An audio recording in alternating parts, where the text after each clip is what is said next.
You think buying the ice machine is the hard part? Wait until you have to install it.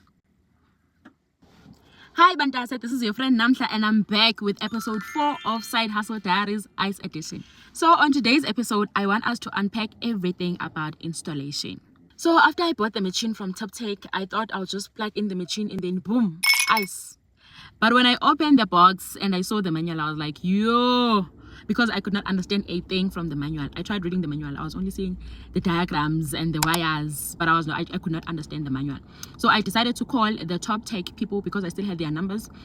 And then they gave me the number for their technicians. So apparently they also have their technicians. And then they gave my number to the technician and then they called me and then they took me through every steps on how to install the machine. So personally, I thought when you buy the machine, you can just come from the tap and then put the water in the machine. That's not how it works, unfortunately. So you have to install the machine like you're installing the washing machine. You guys know the washing machine, the automatic washing machine that we use at home. So you install the machine like you're installing the washing machine. There's a pipe that is installed in the cold water. You have to install it on the cold water because when you use hot water, it damages the machine. So that is the first thing that they told me on the call. The call is very long because they were taking me through all the steps of the installation of the machine. So they highlighted that part of connecting the pipe to the cold water.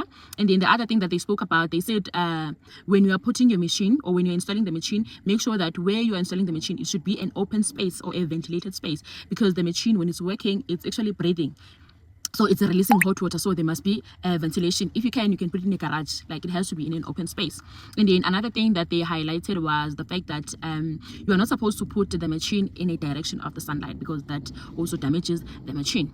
And then another thing that they spoke about was, this one actually shook me because I thought I saw the button, so I thought I would be using the button that are there in the machine, but they said do not press any button on the machine. The machine comes preset, everything is set, you just plug it in and then it starts running. So you are not supposed to touch any button from the machine. So those were the things that I think I remember from the almost 2 hours call that we had, because I was also asking them questions and then they were taking me through, and the person that was assisting me was very patient and nice to me. They were explaining basically everything that I need to do to install the machine. So the other one that he mentioned was if your machine is making too much noise, it probably means that the environment where the machine is too hot. So if it's in the room, you need to open the door so that there is fresh air that is coming in. Another thing was if you see a sign, there's a sign that you will see on your machine. It's like, this is the sign that you will see. This means that the water pressure is not okay.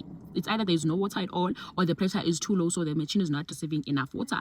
So that's that about the installation. Now that the machine was working, the big question was, now how do I make people to know about my ice business? Because it's one thing making ice, but you need people to buy those ice. So on the next episode, I'll be sharing how I got people from around here to know about my ice business. So stay tuned for episode 5. Bye!